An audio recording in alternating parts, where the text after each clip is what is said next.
Hi, this is Frank from Power Concepts. Pivot tables are one of the most powerful tools in Excel that we love using so regularly because of their simplicity and their power. But I want to show you 7 steps that you can do each time that's going to optimize your pivot table and save you time and energy along the way. Let's get started. In this sample, I've got a couple thousand rows of data, and in this data, a health region is getting many hospitals to do many projects based on different departments, and we've got budget amount actual, and it's going to be a 2-year project, and your job is to report on all of this data as it's going. So we're going to use a pivot table so that as we add new data, we'll simply be able to automatically have the reports. We won't be recreating them.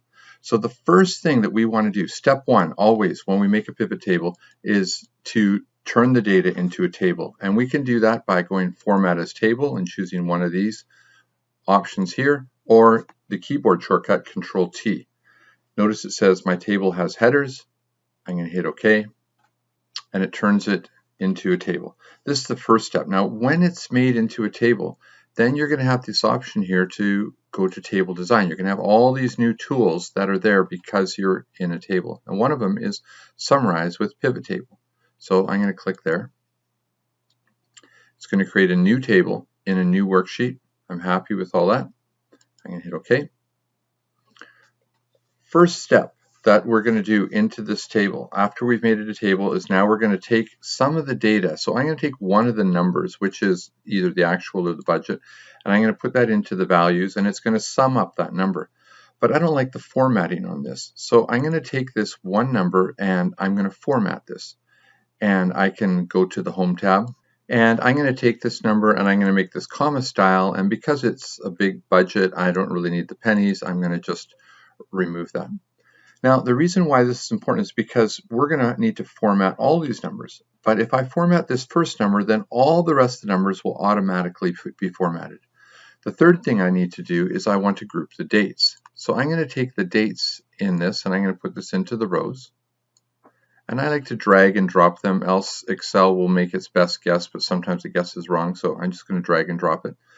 And notice that Excel already is trying to group this data for me. And if I expand this data, I can go and I can see quarters, months, years, and it's sort of made its best guess. Whatever it does for you, I'm going to click into the date. I'm going to go to the Pivot Table tab, and there's Group Selection. And for dates, you need to be deliberate about what you want it grouped by. And so in mine, I like months. And if your data is more than 1 year, you must choose years, because else it's just going to put all the Januaries and add them up into January. So I decided I don't want quarters, I just want months and years. So I'm going to hit OK. And it groups it that way. That's the third thing to do. The fourth thing is we want to create any custom groups. So if there's some grouping that we want to do that isn't naturally in the data, then we want to set that up now. So I'm going to get rid of my years and my months, and I'm going to put the hospital in here, and it lists all the hospitals. But these hospitals are actually grouped into some sub-regions that weren't in the original data. So I'm going to pick a few of these, and I'm going to click on them, and I'm going to use Control, and I'll pick a few, and then I'm going to group them. And this creates a whole new group. I'm going to take another region. And again, I'm holding Control. And notice I'm not taking the headings, I'm taking the data points in here. And I'll take these ones, and I'm going to group these ones. And then I'll take the last ones, and I'll group them. Oh, I realized I needed to add one more. So I'm going to take this one and add it into there. And so now I've got my 3 groups. Now I want to rename these groups because I can. So it's simple. I just click on here and I put in a new heading. And down here I'm going to see the grouping. It's called Hospital and Hospital 2. Hospital 2 doesn't really make a lot of sense to me. So I'm going to click on here and I can go to the field settings and I can rename this. And I'm going to call this Region.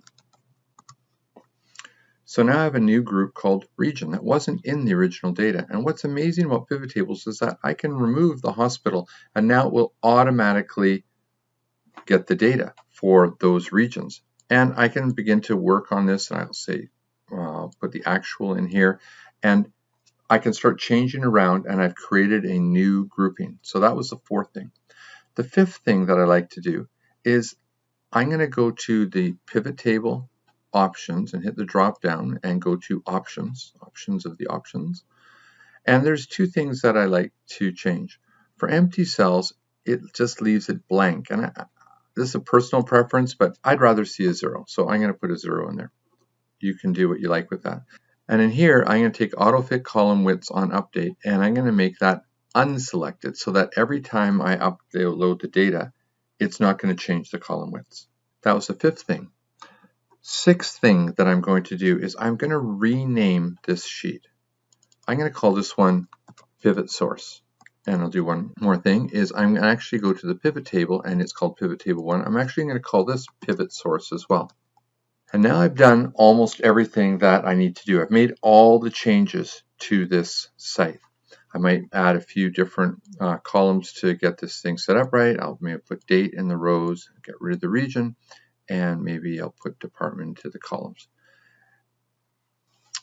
I'm going to select all these columns, adjust the width so that they're appropriate, and I'm done. So now what I'm going to do, my step 7, is every table that I make, I'm going to copy this one, because on this one I've changed all the settings that I want.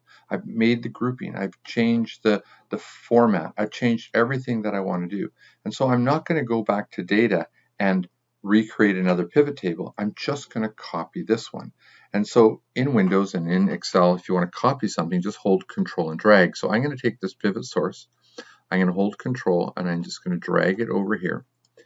And now I'm going to create my first report. So my first report, I'm going to say this is date by department. And I'm going to rename the sheet, and I'm going to rename the pivot table. And it's done. This is my first report, and I'm pretty happy with this one. Now I want to make another report. So I'm going to go back to pivot source, and I'm going to hold Control, and I'm going to drag. And in this one here, I'm going to make my changes. And so this one here, I say it's not department, but I want the account code. I'm going to add years into the date. Perfect. Got the report that I like. I love this report. I just name it.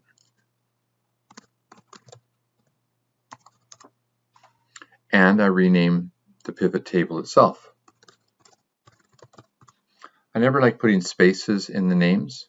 So now I've got this report. And now all I'm going to do is for every report that I make, I'm just going to take my pivot source and copy it.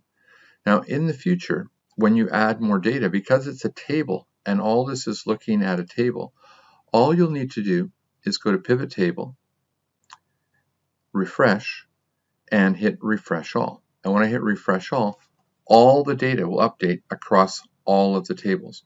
I love that button so much that I've gone to refresh all, and I've right-clicked, and I've added this to my quick access bar, which I have right here. And so when you need to do this, you just update the data, hit refresh, and all your reports will be done.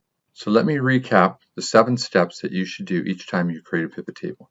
First, make sure your data is always in a table. Second, add a single data value and format it to whatever format you like.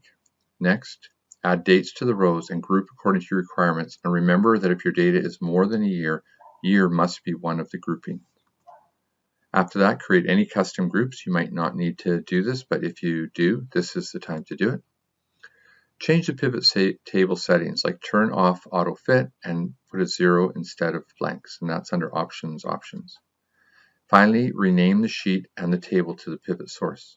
Now, every time that you want to make a new report, all you're going to do is copy the pivot source, rename the sheet and the table for every report that you make. This should save you lots of time and optimize your reports. Hope this helps, and look forward to seeing you next month when I'm going to talk about how to make a pivot table dashboard.